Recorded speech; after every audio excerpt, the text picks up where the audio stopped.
Radio city podcast. Radio city पर कहानी पौराणिक भारत की। क्या आप राम राज्य में किस प्रकार का पर्यावरण था, ये जानना चाहते हैं? रेडियो सिटी पर मेरा नाम है अखिल और ये है कहानी पौराणिक भारत की। और आज की ये जो कहानी है वो राम राज्य और उनके पर्यावरण के बारे में है। देखिए, पर्यावरण दो शब्दों से मिलकर बना है, परि और आवरण। परि का अर्थ होता है चारों और आवरण का अर्थ होता है ढका हुआ, यानी कि जिससे चारों तरफ की चीजें ढकी हुई है वो हमारा पर्यावरण है। अब पर्यावरण राम राज्य में किस प्रकार से था, इसके बारे में आपको रामचरितमानस में पढ़ने को मिलेगा। जैसे रामचरितमानस में कई जगह लिखा है कि पाप से पाप की हानि ही नहीं होती, वातावरण भी दूषित होता है जिससे अनेक रोग उत्पन्न होते हैं। राम राज्य में पाप का अस्तित्व नहीं था, इसीलिए दुख का लेश मात्र नहीं था। पर्यावरण की शुद्धि और उसके प्रबंधन के लिए राम राज्य में सभी आवश्यक व्यवस्थाएं की गई थी, जैसे वृक्षारोपण, बाग बगीचे, फूल फल वाले पौधे और सुगंधित वाटिका लगाने में सब लोग रुचि लेते थे।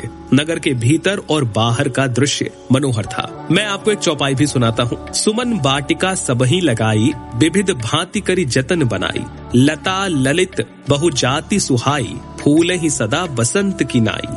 इसके अलावा अगर बात करें तो रामचरितमानस में ये भी बताया गया है कि सभी लोगों ने विविध प्रकार के फूलों की वाटिकाएं अनेक प्रकार के यत्न करके बनाकर लगाई है। नगर की शोभा का जहां वर्णन नहीं किया जा सकता है, वहां बाहर चारों ओर का दृश्य अत्यंत रमणीय है।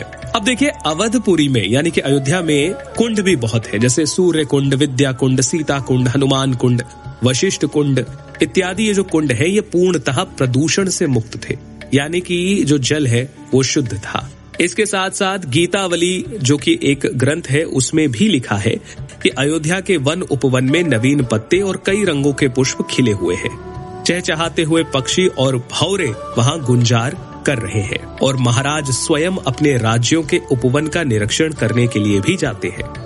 रामचरितमानस की एक चौपाई की एक लाइन का अर्थ ये भी आता है कि वायु प्रदूषण राम राज्य में नहीं था, वहां शीतल मंद और सुगंधित वायु सदैव बहती थी।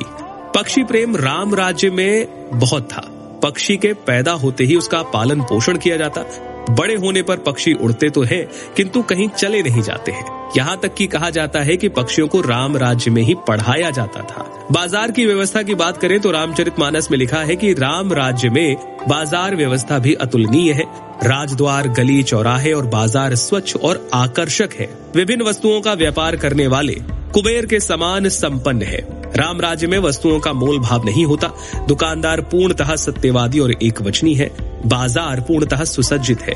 वस्तुओं के पर्याप्त भंडार हैं और हर प्रकार की वस्तु आसानी से उपलब्ध है, जिसका अर्थ है कि जमाखोरी, मुनाफाखोरी, काला बाजारी ये सारी चीजें राम राज्य में नहीं थी। तो इस प्रकार से अगर आप रामचरितमानस का अध्ययन करेंगे तो तुलसीदास जी ने कई जगहों पर राम राज्य और राम राज्य के पर्यावरण की बात कही है, जो आज मैं आपके सामने लेकर आया रेडियो सिटी पर कहानी पौराणिक भारत की में। फिलहाल के लिए इतना ही। सुनते रहिए रेडियो सिटी। रेडियो सिटी पर कहानी पौराणिक भारत की।